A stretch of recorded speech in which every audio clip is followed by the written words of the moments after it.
अनादि में अनंत में, अनादि में अनंत में अवध्य में भला, मारिल रिपु जगति असा कवण जन्मला, कवण जन्मला। अनादि में अनंत में।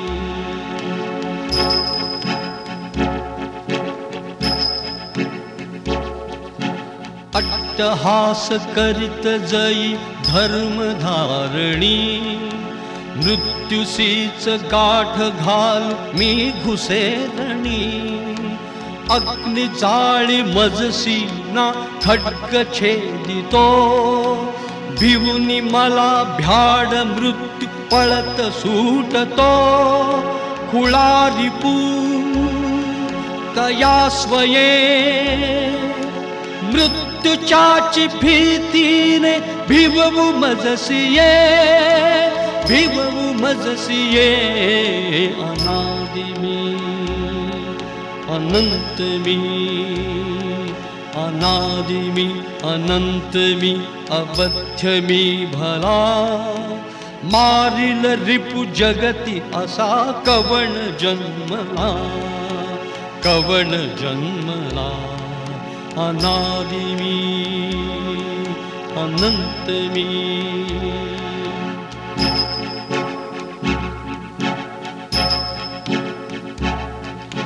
लोटी हिंस्र सिंहाच्या पंजरी मला, नम्रदास समचाटिल मम पदांगुला। कल्लोळी ज्वालांच्या फेकीशी जरी, हटून भवती रचिति शीत सुप्रभावली।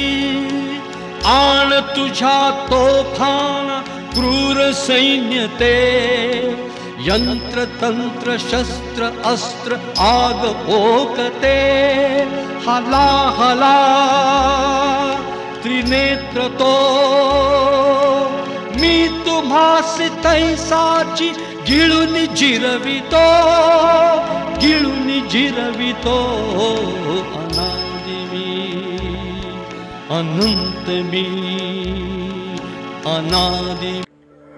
त्र्यंबक हरि पटवर्धन पुणे में ही थे। वो अपने भतीजे को यानी गोपालराव पटवर्धन को एक पत्र लिखते हैं। मुख्य यजमान परलोक सिधार गए हैं, भाऊ साहेब भी अब नहीं रहे। कुछ तरतूत करके, कुछ व्यवस्था करके फौज को दक्षिण भेजे।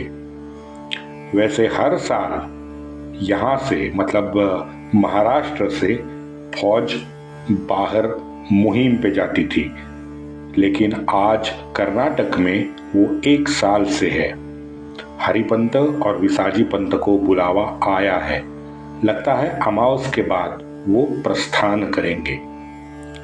वैसे तो सभी लोगों ने करामत करके अभिमानास्पद कार्य किया है और हारी हुई बाजी किनारे करके पुनश्च हरिओम करना जरूरी है। झांसी से बाबूराव को तुरंत बुलाओ। महाराष्ट्र के और हिंदवी स्वराज्य के जितने भी किले हैं, गढ़ हैं, उनको मजबूत करने का काम करो। विशेषतः सिंहगढ़ पे ध्यान दो, क्योंकि वो पुणे से सटा हुआ है। सभी सरदार हमारे ही है और सयाने भी है, लेकिन अतिलोभ के परिणाम हमेशा विनाशी होते हैं। समय आने पर ये नायकगिरी और सूबेदारी पे इदम न मम कहना ही बुद्धवान की असली निशानी है। नया राजा जो होगा सो होगा, बस सतर्क रहे कि नए राजा के इर्द गिर्द कुछ मंडली वहां पे तैयार ना हो जाए। हम तो सामान्य बुद्धि के सीधे साधे चाकर हैं, चाकर यानी नौकर हैं। श्रीमंत राघोबा सूज्ञ है और अनुभवी भी है।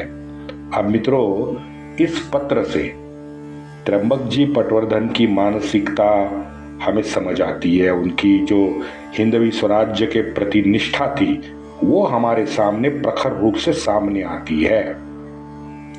भाऊ और नाना कैलाशवासी होने के बाद में मित्रों, पुणे में राघोबा दादा, मल्हार राव, दमाजी गायकवाड़, नाना पुरंदरे, नाना फडणवीस, यही सब अनुभवी महानुभाव बचे थे जिनको हिंदवी स्वराज्य को आगे बढ़ा के लेके जाना था। और इन सब की आशा मित्रों, इन सभी महानुभावों की आशा अब सर्व तरह से सुयोग्य कैंडिडेट युवा माधवराव पे ही टिकी हुई थी। वैसे पुणे के जितने भी कार्यालय के मुख्य मुल्की अधिकारी थे, वो तो उत्तर के ये होळकर और अन्य संस्थानिकों की जो राजनीति वहां पे चल रही थी, उन पर पुणे से अंकुश रखना चाहते थे। राजकीय दृष्टया रसातल पहुंची हिंदू पदपातशाही को सवार के उसको अपने गत वैभव की प्राप्ति दिलाने की जिम्मेदारी अब इन सारे विदोषियों पे थी। हम अगर फरवरी के बाद के मित्रों पत्र देखें तो मराठों ने अपना आत्मविश्वास इन सब 6-7 महीनों में बना के रखा।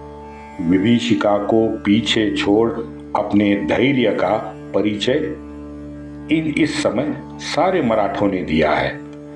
जनवरी के बाद आप देखोगे एक मावड़ा, चाहे सरदार हो, सरदार तो बहुत दूर की बात है, लेकिन जनवरी के बाद एक मावड़े ने मित्रों दल बदल नहीं किया है। ये बहुत बड़ी बात है। हारने के बाद दल बदलने वाले तो 90% वैसे ही होते हैं। अभी इतने स्वार्थी और निर्लज्ज हमारे हिंदुस्तानी नहीं बने थे, जो दुर्भाग्य से अगले 100 वर्षों के बाद स्वार्थी और निर्लज्ज भारतीय बन चुके थे या बनना शुरू कर दिया था, थैंक्स टू ब्रिटिश। यहाँ बखरकार के एक विश्लेषण पे हमें ध्यान देना बहुत जरूरी है। बखरकार पानीपत के बारे में कहता है, बालाजी पंत, नाना आदियों ने साहस, कर्म, निष्ठा दिखा के महाराज की मर्जी संपादन की। राव साहेब यानी बाजीराव, अप्पा साहेब यानी चिमाजी अप्पा, इन दोनों ने मुत्सद्दी सरदार और मावड़ों में स्नेह उत्पन्न करने का काम किया। समय आने पर बख्शिशी दी, समय आने पर उनको जमीन भी दे दी, रियासत दे दी। उनके साथ सर्व तरह से आदर पूर्वक व्यवहार इन दोनों ने किया और छल किसी से भी नहीं किया। ये बहुत महत्वपूर्ण विश्लेषण बखरकार करता है। पेशवे परम सदस्यत्वे कृपा ही करते रहे और इसका परिणाम कि सारों ने काया, वाचा और मन, इन तीनों से एक निष्ठता से राष्ट्र सेवा और स्वामी सेवा की है। ये बखरकार के विश्लेषण है। नाना साहब तो जीवन भर आजाद शत्रु रहे, चाहे ताराबाई हो, कोल्हापुर वाली राजसबाई हो, दोनों के पुत्र हो, होळकर, शिंदे, मानाजी पायगुड़े, इन सारे पंत प्रतिनिधि हो, इन जितने भी सारे बुजुर्ग और वरिष्ठ थे ना, इन सारे वरिष्ठों के सबसे विश्वासु और माया, ममता और वात्सल्य के पात्र हमारे नाना साहेब बने। मित्रों, ये बखरकार का अभिप्राय है ना, ये बहुत मार्मिक है। आप यहाँ पे योगा योग देखो। बाजीराव का निधन हुआ, उसके बाद मात्र 6 महीने में दिसंबर 1740 में चिमाजी अप्पा का निधन होता है। और वहीं थोड़ा सा 21 साल आगे आइए, 21 साल के बाद उनके पुत्रों के हाल देखिए। जनवरी में चिमाजी अप्पा का पुत्र बाहू का देहांत होता और जून 1761, 6 महीने में नाना को भी क्षय रोग से अपनी जीवन यात्रा समाप्त करनी पड़ती है। और एक योगायोग बताता हूं।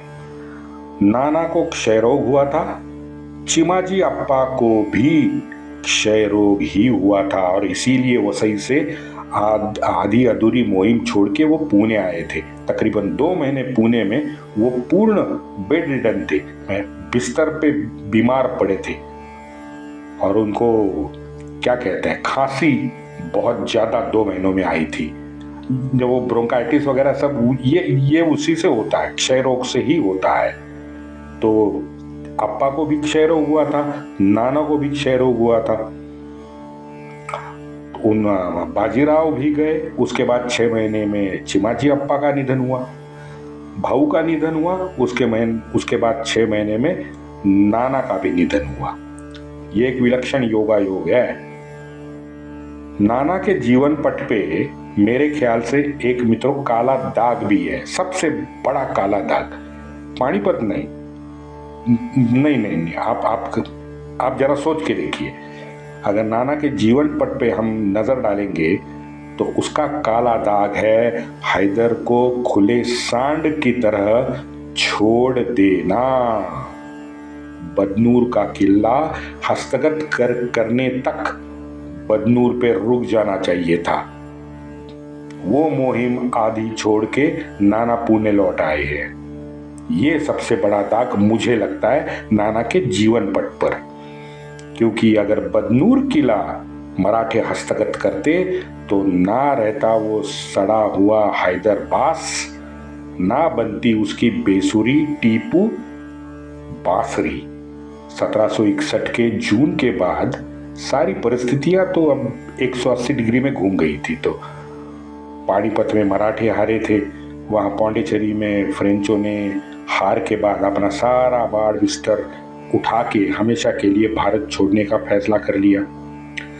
लेकिन मित्रों, रह के ये तुड़ाजी आंग्रे है ना, उनकी याद मुझे बड़ी आती है, क्योंकि तुड़ाजी आंग्रे जितना महापराक्रमी, बेडर और कर्तृत्ववान की प्रत्यक्ष मुलाकात नाना के जीवनी में नहीं हो सकी।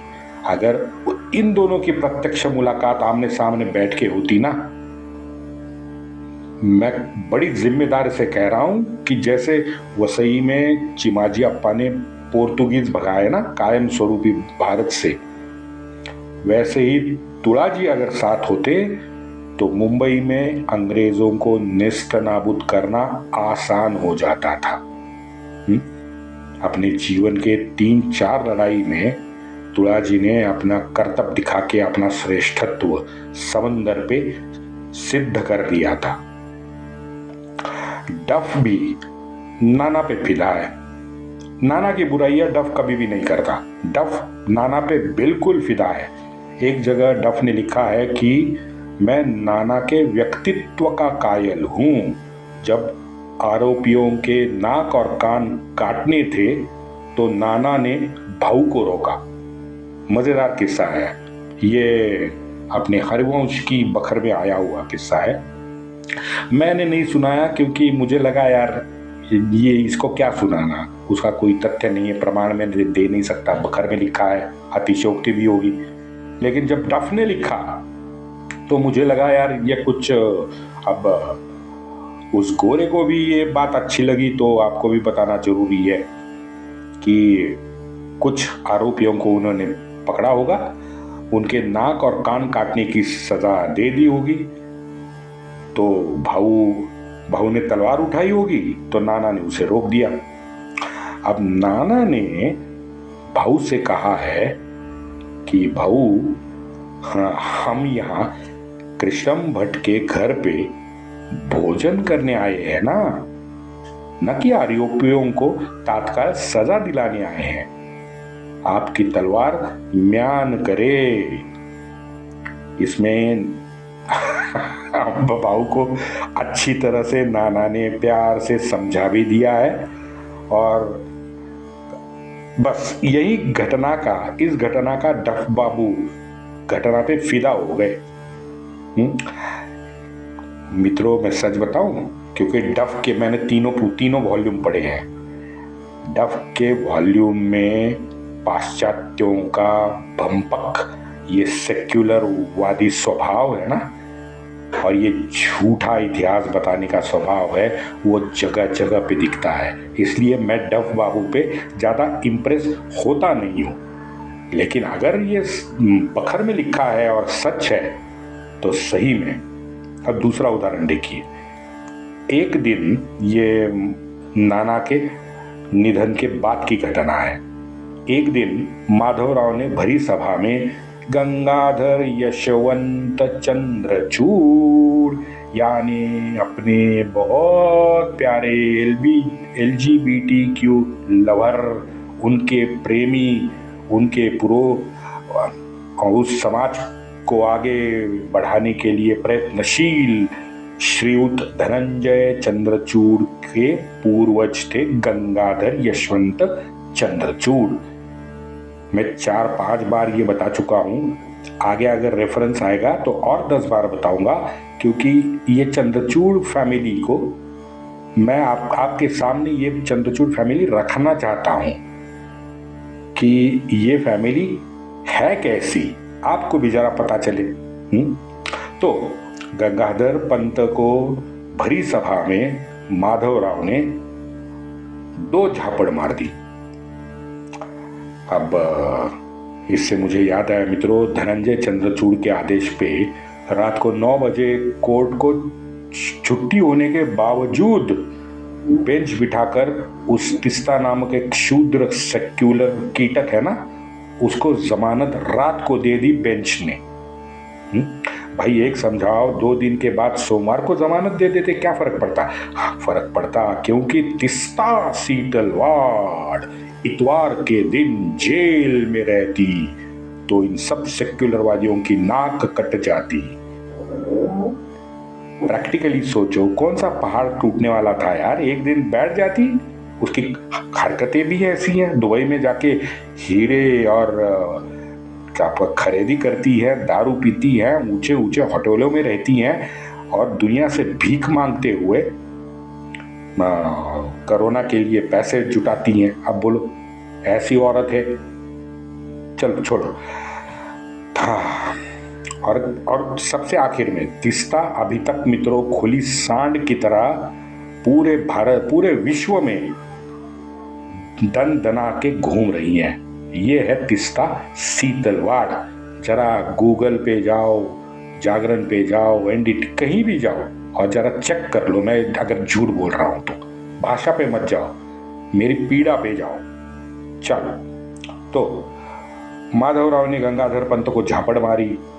उस वक्त राज्यसभा जो चालू थी, उसका कामकाज को लिखने वाले, जैसे हमारे संसद में लिखने का काम करते हैं ना, तो उस समय पेशवा की राज्यसभा में भी कामकाज के बारे में लेखांकन करने वाले कुछ लेखक थे। एक लेखक ने वहां लिखा है कि जैसे ही गंगाधर पंत को झापड़ मारी माधवराव ने, पूरा दरबार स्तब्ध हुआ और थोड़ी देर के बाद बहुतों के मुंह से सुनाते, बहुतों को मुंह से बोलते हमने सुना कि अगर आज नाना साहेब होते तो ऐसा नहीं करते। इसका मतलब मित्रों ये हुआ कि नाना के उस आत्मसंयम को, नेतृत्व को पूरा दरबार नाना के मृत्यु के बाद भी दुहाई दे रहा था। मैंने भी 50 प्रमाण तो अभी तक दे चुके हैं कि चिमाजी अप्पा को श्रेय मिलना चाहिए जैसे नाना का व्यक्तित्व उभरा है। क्योंकि आपको याद होगा, मैंने बताया था कि चिमाजी अप्पा बाल नाना को हमेशा अपने साथ सातारा लेके जाते थे, हमेशा। और वहां पे महीनों महीने सातारा में रह के वो रोज दरबार में जाते थे और अपने साथ बाल नाना और युवा नाना, ये दोनों को अपने साथ रखते थे। शायद राजनीति की ये जो गुट्टी थी ना, वो सातारा में ही चिमाजी अप्पा ने नाना को पिलाई थी।